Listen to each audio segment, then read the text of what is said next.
Lo que no dice la lección como una contribución a la misma. Josué, lecciones acerca de la fe. Dios pelea por ustedes. Lección 5. Elohim Dios en la eternidad, como su naturaleza lo compele a dar y compartir, establece un solo y único plan. El objetivo de ese plan, crear hijos, traer a la existencia lo que no existía, dándose a sí mismo, su propia esencia, es decir, Elohim. El propósito es que estos hijos dominen, es decir, comparte su regencia de reinar, de regir lo que ha creado para ellos, los cielos y la tierra. También en la eternidad establece el costo de solo y único plan. Determina en la eternidad la muerte de su hijo. En síntesis, su solo y único plan es hijos que dominen lo que ha creado para ellos. Elohim en la eternidad no solamente es Señor, Jehová, por creación, también lo es por redención. Es dueño de todo lo que ha traído a la existencia. Porque ¿quién de vosotros queriendo edificar una torre no se sienta primero y calcula los gastos a ver si tiene lo que necesita para acabarla? No sea que después que haya puesto el simiente y no pueda acabarla, todos los que lo vean comiencen a hacer burla de él. Es por eso por lo que en la eternidad, entre comillas, calcula los gastos, es decir, el costo de su solo y único plan, que está registrado en 1 de Pedro 1, versos 19 y 20. Su solo y único plan no lo ha acabado, no lo ha terminado. No estamos dominando lo que ha creado para nosotros, así es que sigue trabajando. Está inmiscuido personalmente en terminar su solo y único plan, porque está de por medio su nombre, su reputación. Yo anuncio el fin desde el principio, anuncio el futuro desde mucho antes. Yo digo, mis planes se realizarán, yo haré todo lo que me propongo. He llamado a un hombre del oriente que vendrá de lejos como un ave de rapiña y llevará a cabo mis planes. Lo he dicho y así lo haré. He hecho mi plan y lo cumpliré. Es por eso lo que cuando la maldad quiere ahogar a la benignidad, interviene a través de Noé. Quiere que todos procedan al arrepentimiento. O como con Jonás, a un pueblo gentil, los de Nínive. Y así ha sido durante 4000 años. Juicio y condenación ha estado en su mano, ejecutándolo a través de personas como Noé, Moisés, Josué, Nabucodonosor, Ciro, hasta la llegada del Hijo del Hombre. Porque el Padre a nadie juzga, sino que todo el juicio dio al Hijo. Y también le dio autoridad de hacer juicio por cuanto es el Hijo del Hombre. También no puedo yo hacer nada por mí mismo. Según oigo, así juzgo. Y mi juicio es justo, porque no busco mi voluntad, sino la voluntad del que me envió, la del Padre. Siendo el Hijo del Hombre, a nadie cede para ejecutar. Él lo determina y lo ejecuta en el día postrero. Si alguno oye lo que digo y no lo obedece, yo no lo voy a juzgar. No vine a juzgar al mundo, sino a salvarlo. El que me rechace y no acepte lo que digo, tiene quien lo juzgue. El mensaje que he dicho, lo va a juzgar en el día postrero. Porque yo no he hablado por mi cuenta, sino el Padre mismo que me envió me dio lo que debo decir y enseñar. Sé que lo que ordena el Padre da vida eterna. Por eso lo que hablo lo digo como el Padre me lo dijo. Antes de la ley, para castigar, se pronunciaban maldiciones. Dice, por medio de un solo hombre el pecado entró en el mundo y por medio del pecado entró la muerte. Fue así como la muerte pasó a toda la humanidad porque todos pecaron. Antes de promulgarse la ley, ya existía el pecado en el mundo. Es cierto que el pecado no se toma en cuenta cuando no hay ley. Sin embargo, desde Adán hasta Moisés la muerte reinó, incluso sobre los que no pecaron quebrantando un mandato como lo hizo Adán, quien es figura de aquel que había de venir. Y es el caso de Canaán. Cuando Noé despertó de su borrachera y se enteró de lo que su hijo menor había hecho, y no es Can, declaró, maldito sea Canaán, será de sus dos hermanos el más bajo de sus esclavos. Y agregó, bendito sea el Señor Dios de Sem, que Canaán sea su esclavo. Que Dios extienda el territorio de Jafet, que habite Jafet en los campamentos de Sem, y que Canaán sea su esclavo. Entonces Jehová dijo a Abraham, ten por cierto que tu descendencia morará en tierra ajena y será esclava allí, y será oprimida 400 años. Mas también a la nación a la cual servirán juzgaré yo, y después de esto saldrán con gran riqueza. Y tú vendrás a tus padres en paz, y serás sepultado en buena vejez. Y en la cuarta generación volverán acá, porque aún no ha llegado a su colmo la maldad del amorreo hasta aquí. Como un dato adicional, los descendientes de Cam fueron Cus, Misraim, Fut y Canaán. Y en el verso 15 también dice, el hijo mayor de Canaán fue Sidón, antepasado de los sidonios. Canaán también fue antepasado de los hititas, los jebuseos, los amorreos, los gergeseos. En el libro de Isaías dice esto, recuerden estos rebeldes, piénsenlo bien, fíjenlo en su corazón.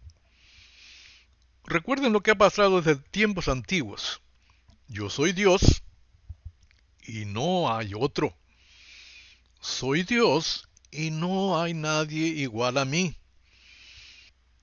Su solo y único plan, aunque estableció el costo en la eternidad, no lo ha terminado. Que dominen lo que ha creado para ellos, porque está ensimismado en restaurar en nosotros lo que perdimos en la caída. Dice, te rescataré por amor de mí. Sí, por amor de mí mismo. No permitiré que se manche mi reputación, ni compartiré mi gloria con los ídolos. En su mano está juicio y condenación. Aún no ha terminado su solo y único plan.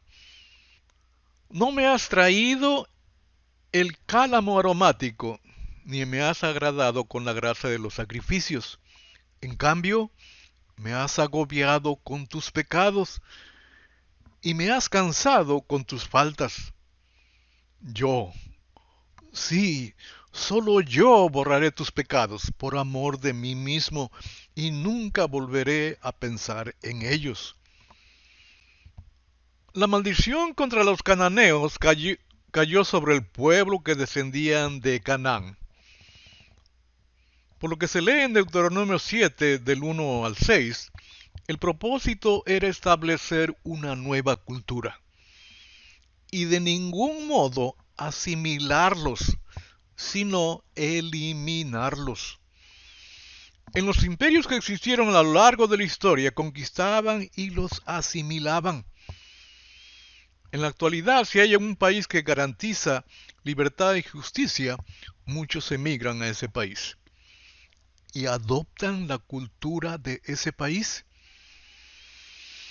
Desde antes del principio, Elohim Dios estableció la cultura del reino, en la cual, siendo semejantes a Él, dominemos lo que ha creado para nosotros. Sucede la caída y dejamos de lado esta cultura. Pero sigue Elohim que volvamos a esta cultura del reino, restaurando en nosotros lo que perdimos en la caída. ¿Qué perdimos?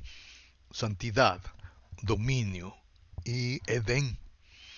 Entonces el rey dirá a los de su derecha: venid benditos de mi Padre, heredad del reino preparado para vosotros desde la fundación del mundo.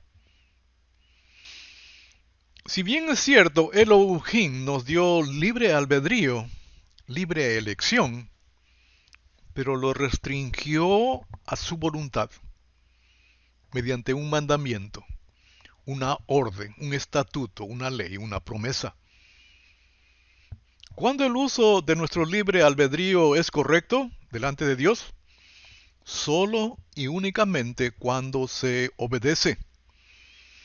No obedecer acarrea consecuencias funestas. Elohim Dios le ordenó a Adán que no comiese del árbol, entre comillas, y pronuncia una sentencia: el día que comieses, ciertamente morirás. Es decir, si nuestra libre elección está regida por Dios mediante leyes, la única opción es obedecer, hacer su voluntad. Frases como decidí por Cristo. Si Cristo no es candidato, Cristo es Dios, Señor y Rey. El problema es que aún después de la conversión seguimos pensando como en el mundo. Tenemos mente de democracia, donde sí hay opciones. Poderoso es el libre albedrío que Dios nos ha dado, al punto que en la actualidad, si uno nace hombre, puede decidir el querer ser mujer, y viceversa. Pero Samuel dijo: ¿qué complace más a Jehová? ¿Sacrificios que deben quemarse completamente y otros sacrificios? ¿U obedecer los mandatos de Jehová? Es mejor obedecerle que ofrecerle sacrificios. Es mejor obedecerle que ofrecerle la gracia de los carneros.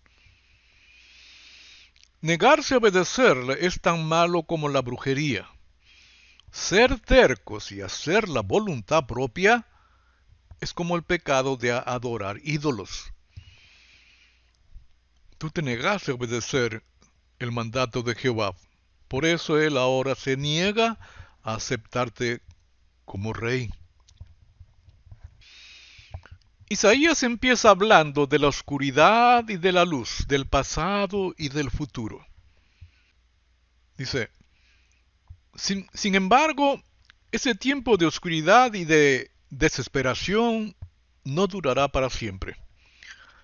La tierra de Zabulón y de Neftalí será humillada, pero habrá un tiempo en el futuro cuando Galilea de los gentiles, que se encuentra junto al camino que va del Jordán al mar, será llena de gloria. El pueblo que camina en oscuridad verá una gran luz. Para aquellos que viven en una tierra de densa oscuridad, brillará una luz. Harás que crezca la nación de Israel, y sus habitantes se alegrarán. Se alegrarán ante ti como la gente que se goza en la cosecha, y como los guerreros cuando se dividen el botín. De la oscuridad a la alegría por la luz.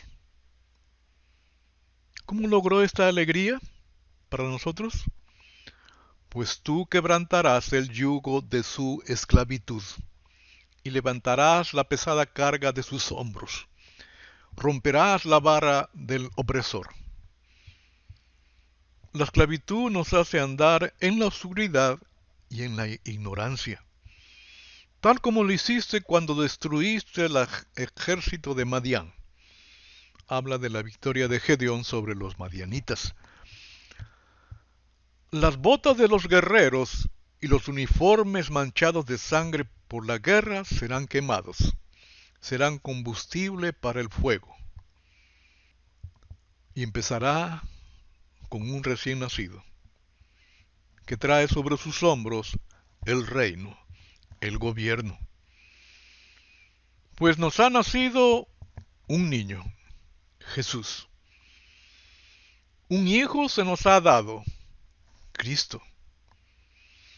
El gobierno descansará sobre sus hombros y será llamado Consejero Maravilloso, Dios Poderoso, Padre Eterno, Príncipe de Paz. De esta paz habla el Señor. La paz os dejo, mi paz os doy. Yo no os la doy como el mundo la da. No se turbe vuestro corazón ni tenga miedo. Paz hay entre nosotros y Dios, entre nosotros y el Padre, por medio del sacrificio de Jesucristo. ¿Qué haremos? No como el mal deudor, al cual el Señor dice. Entonces llamándole su Señor, le dijo, siervo malvado, toda aquella deuda te perdoné porque me rogaste. ¿No debías tú también tener misericordia de tu consiervo, como yo tuve misericordia de ti? La palabra clave de que hay paz en nuestra vida es misericordia. Hasta aquí nuestra contribución a la lección.